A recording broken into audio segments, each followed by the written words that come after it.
भगवान कहते मेरी तारीफ हो गई तो युद्ध करे। जरासंध ने कहा तुमसे नहीं करूंगा। बोले किससे करोगे? बोले भीम से करूंगा। मुझे भीम से ज्यादा और शक्तिशाली यहाँ कोई लगता नहीं, भीम है जो मेरे सामने खड़ा रह सकता है। भगवान कहते करो, मैं तुम्हें अपने हाथों से मारना भी नहीं चाहता। अब मल युद्ध चल रहा है दोनों के बीच, अस्त्र शस्त्र नहीं है, हाथों के माध्यम से दोनों युद्ध कर रहे हैं। क्योंकि सूर्यास्त के बाद युद्ध नहीं होता है तो 27 दिनों तक युद्ध चलता है, पर जरासंध को कुछ नहीं हो रहा। क्यों नहीं हो रहा? बृहदवीत नामक एक राजा थे, उनकी 2 रानियां थी पर एक भी संतान नहीं।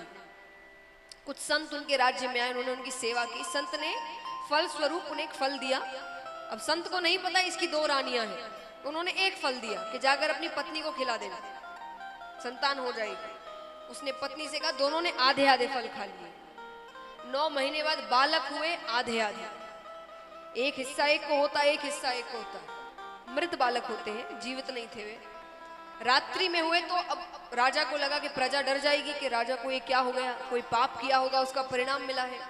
तो उसने रातों रात वो 2 हिस्से जंगल में फेंक दिए। जंगल में जरा नामक एक राक्षसी थी, उसने 2 हिस्सों को पकड़ा और जी जी करके चिल्लाने लगी। जी यानी प्राण, और कहते कहते उसने दोनों हिस्सों को जोड़ दिया। जोड़ते ही उसमें प्राण आ गए। तो बीच का हिस्सा कमजोर है, बाकी कहीं कुछ भी कर लो उसे कुछ नहीं होने वाला, अस्त्र शस्त्र चला लो उसे कुछ नहीं होने वाला। भगवान जानते थे। भगवान ने 27वें दिन भीम से कहा, मुझ पर नजर रखना, कल मैं कुछ इशारे करूंगा तुम्हें। भीम ने कहा ठीक है। अब दूसरा दिन युद्ध आरंभ होता है, भीम भूल गए। अब सूर्यास्त होने वाला है तो भगवान अपनी और भीम का ध्यान आकर्षित कर रहे हैं और जोर से चिल्लाते, अहो भीम, अहो भीम, मानो उसके दाव की प्रशंसा करे। क्या दाव खेला है। भीम सोचते कि दाव तो भगवान पहले भी देख चुके। फिर याद आता है अपनी ओर देखने को कहा था। भीम भगवान की ओर देखते, भगवान एक टहनी उठाते हैं, बीच से पकड़कर चीर देते हैं। भीम समझ जाते हैं। भीम जरासंध के पैरों को पकड़ते और दोनों पैरों को पकड़कर चीर देते हैं। चीरते ही दोनों हिस्से फिर जुड़ जाते हैं।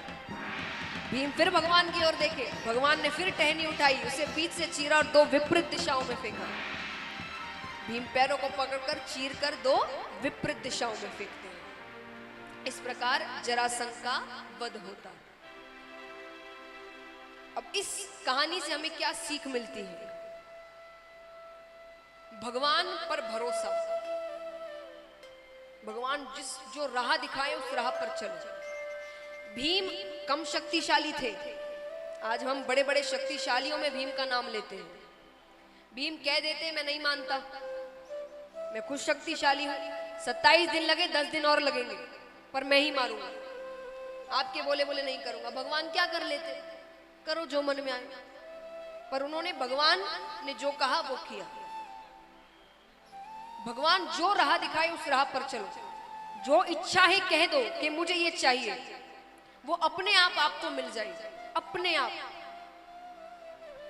लेकिन भगवान के दिखाए हुए राह पर चलो। एक प्रसंग मैं आपको सुनाती हूँ, कईयों ने सुना होगा, सच्ची घटना नहीं है, बनाई हुई कहानी है।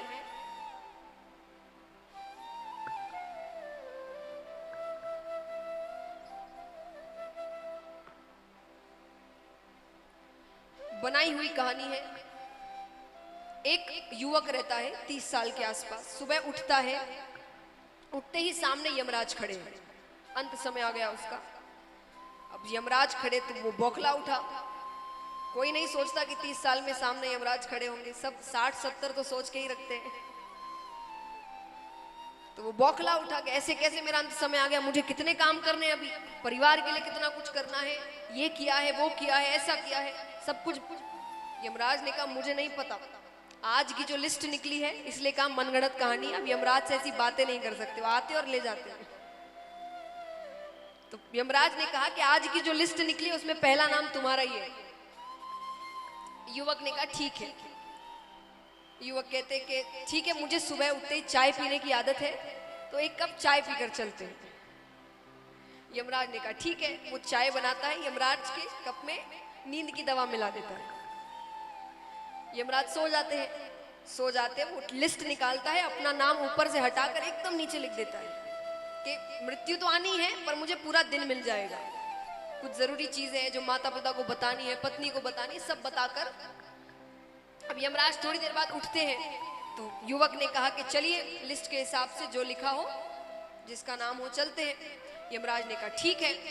फिर यमराज थोड़ा सोचते हैं, कहते हैं तुमने मेरा बहुत स्वागत किया, सम्मान किया, बाकी नहीं करते, तो तुम्हारे लिए मैं अपनी आज की लिस्ट ऊपर से शुरू ना करके नीचे से शुरू कर। अब सार ये अब है, अब वो ऊपर जाता है तब भगवान उससे मिलते हैं। भगवान उसे कहते हैं कि तू करता वही है जो तू चाहता है, कि तू करता वही है जो तू चाहता है, पर होता वही है जो मैं चाहता हूं। कि तू करता वही है जो तू चाहता है, पर होता वही है जो मैं चाहता हूं।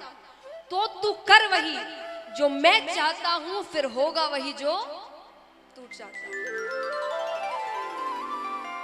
उसके दिखाए हुए राह पर चलो, सब कुछ मिलेगा जो चाहिए जीवन में। अपना दिमाग ज्यादा नहीं लगाना। तो महाराज इस प्रकार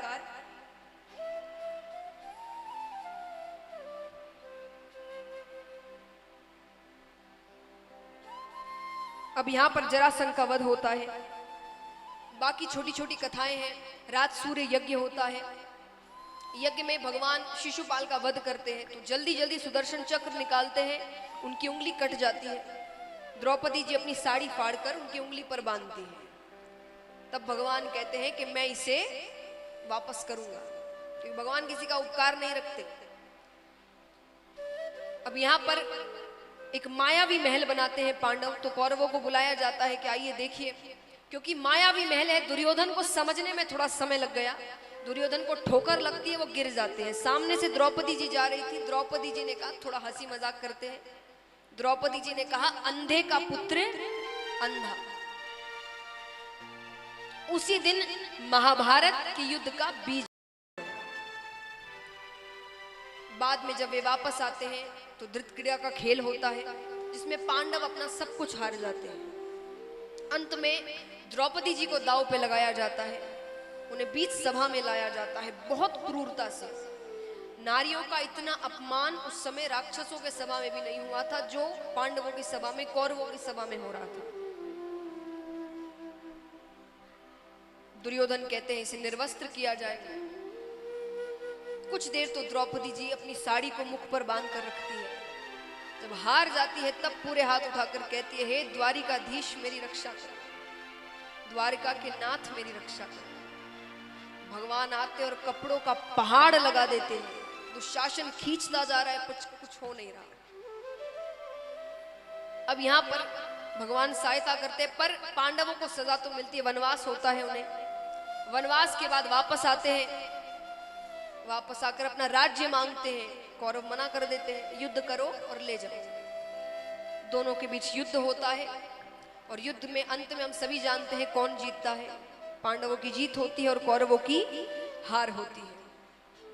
अब युद्ध खत्म होने के बाद भगवान सभी से मिलकर जा रहे हैं, तो गांधारी माता से भी मिलते हैं, कौरवों की माता। माता से मिलते हैं, वो बहुत दुखी है, क्रोधित है। क्रोध में आकर वो कहती है कि कृष्ण तुम चाहते तो सब कुछ रोक सकते थे, तुम्हारे हाथ में क्या नहीं है, पर तुमने ये युद्ध होने दिया। और होने दिया के साथ में मेरे 100 पुत्र थे, 100 कौरव, 100 के 100 मारे गए और 5 पांडव थे, 5 में एक भी कम नहीं हुआ, क्योंकि तुम उनके साथ थे। तुम नहीं होते तो वो 2 दिन भी नहीं रहते। मैं तुम्हें श्राप देती हूं, जैसे मेरा वंश खत्म हो गया ना, तुम्हारा वंश भी खत्म हो जाएगा, तुम्हारे वंश में एक नहीं बचेगा। भगवान कहते अच्छी बात है, मैं चाहता भी नहीं कोई बचे। क्योंकि भगवान सोचिए, आज हम एक साधारण से ही कोई बहुत बड़े व्यक्ति हो, उनके बच्चे कुछ गलती कर दे और पकड़े जाए, या कोई उन्हें कुछ कह दे तो वो साफ साफ क्या कहते, तुम नहीं जानते मैं किसका बेटा हूं। तो वो तो भगवान के बच्चे हैं, पूरा ब्रह्मांड उनके हाथों से चलता है, तो उनमें कितना अहंकार होगा सोचिए। तो भगवान कहते मैं ऐसे अहंकारियों को आगे जाने भी नहीं देना चाहता कि मेरा यही वंश आगे बढ़े। और आगे जाकर मेरा नाम खराब करे कि हम भगवान के वंशज हैं, तो मुझे ऐसे भी सबको खत्म करना है।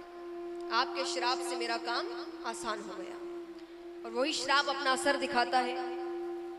बच्चों को श्राप दिया जाता है, वो एक स्त्री का वेश बनाते हैं कुछ बच्चे, संतों को परेशान करते हैं। संत उन्हें श्राप देते हैं कि जिस गर्भवती स्त्री का तुमने वेश बनाया है, उसी गर्भ में से एक लोहे का मूसल निकलेगा जो तुम्हारे पूरे वंश को खत्म कर देगा।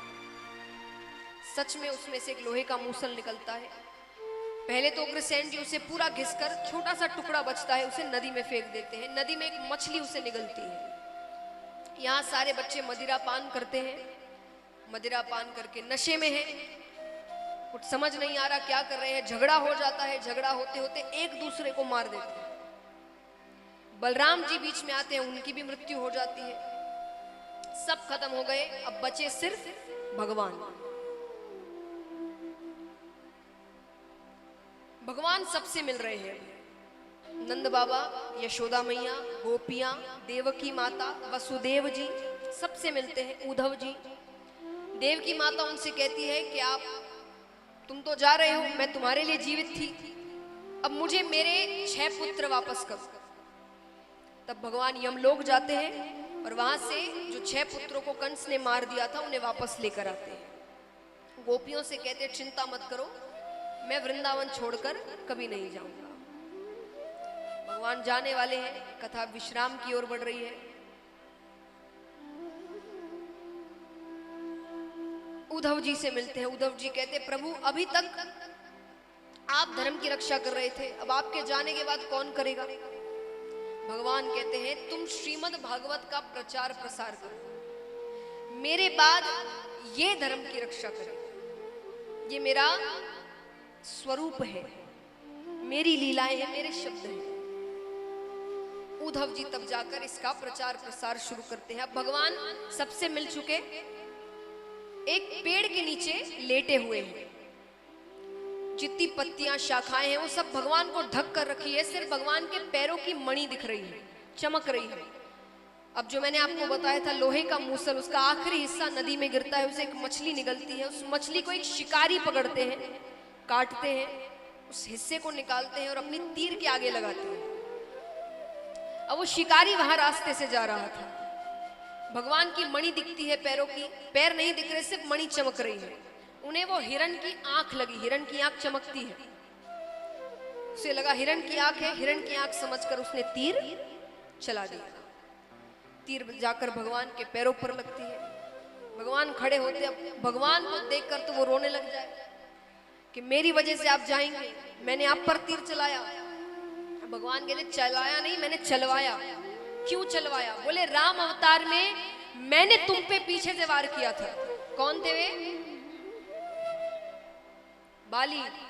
भगवान पीछे से वार करते हैं बाली पर, तो बोले तुम बड़े क्रोधित थे कि पीछे से क्यों वार किया, सामने से वार करना चाहिए था। तो इस जन्म में तुमने पीछे से वार कर दिया मुझ पर, हो गया हिसाब बराबर। मैं किसी का उपकार लेकर ऊपर नहीं जाऊंगा कि ऊपर आकर तुम कहो कि तुमने ऐसा किया वैसा किया। और भगवान सभी देवी देवता उन्हें नीचे लेने आते हैं और भगवान वापस अपने धाम चले जाते हैं। अब सुखदेव जी कहते हैं राजा परीक्षित से कि यहां ये कथा संपन्न हुई, अब तुम बताओ तुम्हें क्या करना है। तुम्हें अगर अमर होना है तो मैं अमर कर सकता हूं, इतनी शक्ति है मेरे पास। राजा परीक्षित कहते नहीं, अब मुझे नहीं रहना यहाँ पर, मुझे भगवान के पास जाना है। उनसे प्रेम हो गया है, संसार से प्रेम नहीं रहा। सुखदेव जी वहां से चले जाते हैं। अब यहां पर सभी संतों को राजा परीक्षित फल बांट रहे हैं, फल बांट रहे हैं। उसी फलों के बीच में बैठकर एक सेब में छोटे से तक्षक, जो श्राप उन्हें दिया गया था कि तक्षक नाक के डसने पर मृत्यु होगी, तक्षक बैठते हैं। वो फल राजा परीक्षित के पास आता है, काटा जाता है, सामने तक्षक दिखते हैं। राजा परीक्षित उन्हें प्रणाम करते हैं, आइए आपका इंतजार था। और तक्षक को देखते ही राजा परीक्षित अपने नेत्र बंद कर लेते हैं। बड़े बड़े संत कहते हैं कि नेत्र बंद करते ही राजा परीक्षित की आत्मा भगवान में चली गई थी, मृत्यु हो चुकी थी। तक्षक ने केवल शरीर को डसा था। तक्षक राजा परीक्षित को डसते हैं, उनकी मृत्यु होती है और वे भगवान के धाम चले जाते हैं। श्रीमद् भागवत कथा सप्ताह पारायण यहाँ पर संपन्न हुई। बोली कृष्ण कन्हैया लाल की, सावरिया सेठ की, भक्तवत्सल भगवान